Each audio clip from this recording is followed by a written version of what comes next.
Hey, easy there. I'm just messing with you. Come on. It's this way. You're coming with me? Can't you just tell me where it is?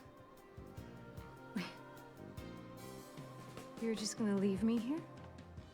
Silent Hill 2 was developed by Bloober Team and published by Konami, and of course it is a remake of the 2001 original, which came out on PlayStation 2 and on the original Xbox. The original Xbox is where I played it, and I did remember having a great time with the original Silent Hill 2. Have not played it since about then, but I do remember it being a very good game. And of course, it's Silent Hill, so it's a psychological survival horror.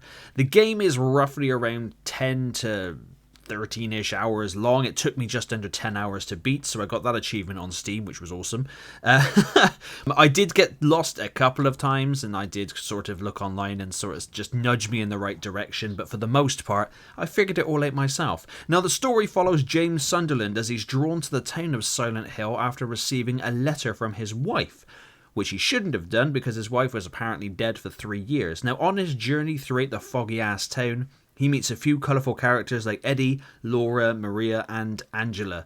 Oh, and of course, Mr. Pyramid Head as well, but, you know, we'll get to him later on.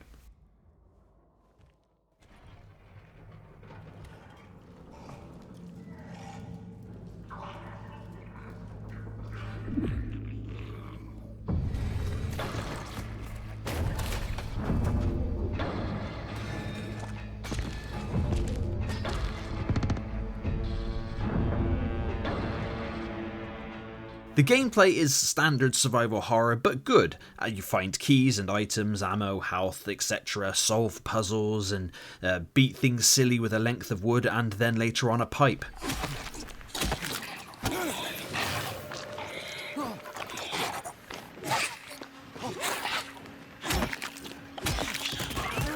Of course, there was a crude joke in there with the wood in the pipe somewhere, but I'm not going to make it, but it's definitely there for the grabbing.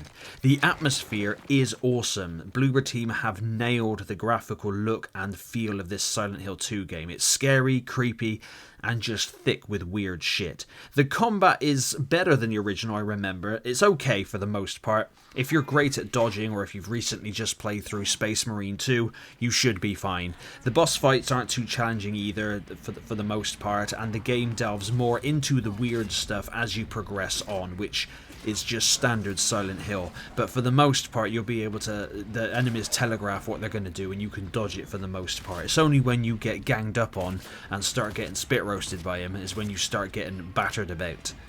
The enemy design is very good for what they are, but unfortunately, for me personally, on a personal level, so you may not agree, I don't think there was much in enemy variety. It just seemed to be the same 2 to 3 enemy types throughout the entire game, and it's good, don't get me wrong, but I just thought the variety in what we had was just a little poor in that respect. But doesn't take away from the game at all. Maybe that's the aesthetic they wanted to go with, and that's always awesome.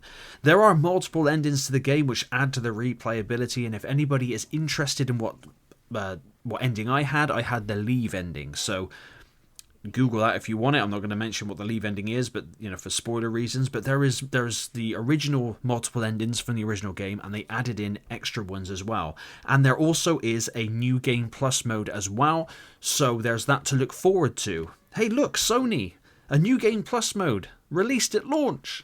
Who'd have thought?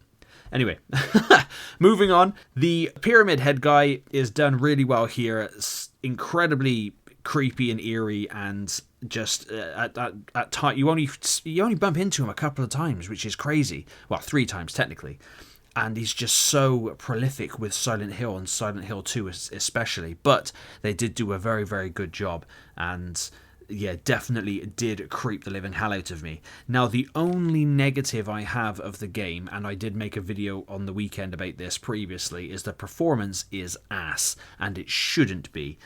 And other reviewers and other people, today I watched the rapid fire review from the Angry Joe show where Alex is talking about the game, and even himself and other Joe had performance issues and stuttering, and they have monster machines much more powerful than mine. So it is an issue a lot of people are having. Some people are not having it. There are some people in the comments of the video I made on the weekend where they're defending it, saying they had no issues whatsoever. That's awesome, that's very cool, but people are having issues. So just because you're not having issues doesn't mean that it's other people's problem. It's the game's problem. It's not very well optimized. Some people are blaming Unreal Engine 5. I don't know. I'm not a technical guy, so I don't know what the cause is. All I want is for Konami to fix it so that on my subsequent playthroughs, I have it done. It's playing as it should be played. That would be awesome. Now, I do really hope that the other Silent Hill games get the treatment that Silent Hill 2 got with the... well, just with the way they did it. Just hopefully the performance is much better. And another thing, I did write down some notes on a few of the characters. Like Eddie, for example. He's just an odd guy that you find in the apartments. Then you watch throughout the game as he just progressively descends into madness. There's Maria, which she is a lookalike for Mary, James's wife. And she is all kinds of horny. There's a reason for it. You know, you can Google it what that is, but she just is. She's just on fire, that girl. And also, there's a little girl running around called Laura, and she is a dick. That little girl is a dick, which I suppose is a good thing because it makes her memorable, but I absolutely hated her throughout the entire game. And she is involved in the ending that I had, and I wasn't very happy with it. So Google the Leave ending if you want to know what it is, but I wasn't happy with that situation whatsoever, because that girl, in my opinion, is a dick. But is it Silent Hill 2 definitely worth picking up? Well, I'd say yes, but I'd hold fire. I'd wait for some patches. If you're playing it on console, then yeah, sure. I would let it get on the cheaper side. I didn't pay full price for it, that's for sure. But I would wait for it to get on the cheaper side, and I would just... obviously curb expectations. It is a survival horror, and it's a remake of an old school survival horror, so it's not going to be supremely modern. Of course, it is linear, blah blah blah, that usual stuff. But the performance really does hamper it in a lot of places. It's worse towards the beginning of the game, and it does get better as the game progresses on. But it is there, and it is an issue. And it's the biggest issue for the game, which is good for the game, I suppose. But it is its biggest issue. But yeah, definitely. I think Silent Hill 2 is a very good game. It would be pretty much perfect without the performance issues, but that's just my thoughts. Please let me know down below if you have played the game, or if you've had performance issues, or if you haven't. That's great. I'm jealous, but the game should be out for everyone to play. As long as your PC meets even the minimum specs, you should be able to run the game without stuttering. But it's not the case in most cases. But thank you very much for watching. Look, I'm not sure what you're planning, but there's always another way. Really? What's the point? It's easier just to run. Maybe it's all we deserve. We? Me.